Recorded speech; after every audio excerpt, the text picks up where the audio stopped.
અમેરિકામાં $1 અલગ અલગ પ્રકારની આઇટમ્સ વેચતા ડોલર સ્ટોર્સ આમે અસ્તિત્વ ટકાવી રાખવા માટે સંઘર્ષ કરી રહ્યા છે. તેવામાં ડોનાલ્ડ ટ્રમ્પની ટેરિફ પોલિસી તેમના માટે પડતા પર પાટા સમાન બની શકે છે. સીએનએનના એક રિપોર્ટ પ્રમાણે જો ડોનાલ્ડ ટ્રમ્પે ચાઇના સહિતના અલગ અલગ દેશોમાંથી આવતા માલ પર ટેરિફ ઝીક્યો તો ડોલર ટ્રીના સ્ટોર્સમાં કેટલીક પ્રોડક્ટ્સ મળતી બંધ થઈ જશે અને ઘણી ખરી પ્રોડક્ટ્સના ભાવ પણ વધી જશે. ડોલર ટ્રીએ બુધવારે પોતાના અર્નિંગ્સ કોલમાં જણાવ્યું હતું કે ટેરિફને કારણે કેટલીક પ્રોડક્ટ્સના સ્પેસિફિકેશન બદલાશે, તેમની સાઇઝમાં ફેરફાર થશે કે પછી તેમનું વેચાણ જ બંધ કરી દેવામાં આવશે. ડોલર ટ્રીમાં એક સમયે તમામ વસ્તુઓ $1 મળતી હતી, પરંતુ ઇન્ફ્લેશનમાં થયેલા વધારાને કારણે આ રિટેલ ચેઇને $1.25 પોતાની પ્રોડક્ટ વેચવાનું શરૂ કર્યું હતું. ડોલર ટ્રી ફેમિલી ડોલર નામની બીજી એક રિટેલ ચેઇન પણ ધરાવે છે, પરંતુ કંપની દ્વારા હજુ સુધી એ સ્પષ્ટ નથી કરવામાં આવ્યું કે 20 જાન્યુઆરી પછી તે કઈ પ્રોડક્ટ્સનું વેચાણ બંધ કરી શકે છે. ડોનાલ્ડ ટ્રમ્પે મેક્સિકો અને કેનેડા પર 25% જ્યારે ચાઇના પર ટોટલ 70% જેટલો ટેરિફ નાખવાની વાત કરી છે. ડોલર શોપ્સમાં મળતો મોટાભાગનો માલ મેક્સિકો અથવા ચાઇના તેમજ બીજા દેશોમાંથી આવતો હોય છે. ટ્રમ્પ ટેરિફ દ્વારા આયાત મોંઘી બનાવીને અમેરિકામાં જ પ્રોડક્શન વધારવા માંગે છે, પરંતુ ચાઇનાથી ઇમ્પોર્ટ થતો સસ્તો માલ અમેરિકામાં જ બનાવવો ખૂબ જ મુશ્કેલ છે. ડોલર ટ્રીની જ વાત કરીએ તો તેના સ્ટોરમાં વેચાતો 40%થી વધુ માલ ઇમ્પોર્ટેડ હોય છે. તેવામાં ટેરિફ વધ્યા તો તેને ભાવ વધારો કરવા તેમજ અમુક પ્રોડક્ટ્સનું વેચાણ બંધ કરવાની ફરજ પડશે.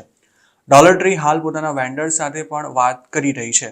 જો ચાઇનાથી આવતો માલ મોંઘો થાય તો તેના ઓપ્શનમાં બીજા કયા દેશોમાંથી માલ મંગાવી શકાય તેના માટે પણ હાલ કંપની કામ કરી રહી છે.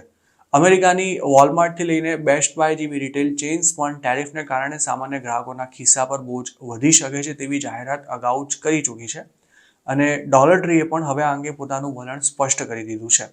આ સ્થિતિમાં એટલું તો ક્લિયર થઈ જ ગયું છે કે ટ્રમ્પની ટેરિફ પોલિસીને કારણે મોંઘવારી વધશે અને તેનો સીધો બોજ અમેરિકનોના ખિસ્સા પર પડવાનો છે. ડોલર ટ્રીએ છેલ્લે 2021માં પોતાની બેઝ પ્રાઇસ $1થી વધારીને $1.25 કરી હતી. તે પહેલા કંપનીએ સતત 30 વર્ષ સુધી પોતાના સ્ટોર્સમાં મળતી મોટાભાગની આઇટમ્સને $1 વેચી હતી. હાલ ડોલર ટ્રીમાં અમુક પ્રોડક્ટ્સ $7 સુધીની કિંમતમાં પણ વેચાય છે. બદલાતી સ્થિતિને ધ્યાનમાં રાખીને ડોલર ટ્રીએ હવે મલ્ટી પ્રાઇસ સ્ટ્રેટેજી અપનાવી છે, જેથી જો અમુક પ્રોડક્ટ્સ ખૂબ જ મોંઘી થઈ જાય તો તેની કિંમત પણ તે અનુસાર વધારવામાં આવશે. એક અંદાજ અનુસાર ટ્રમ્પના સત્તામાં આવ્યા બાદ ડોલર ટ્રી પોતાની બેઝ પ્રાઇસમાં પણ 20% સુધીનો વધારો કરી શકે છે, પરંતુ તેની સીધી અસર તેના બિઝનેસ પર પણ દેખાઈ શકે છે.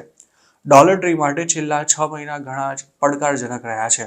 તેના સીઈઓને ગયા મહિને જ પોતાનું પદ છોડવું પડ્યું હતું, તેમજ 2024માં કંપનીના શેર્સ પણ 40% જેટલા ઘટી ચૂક્યા છે.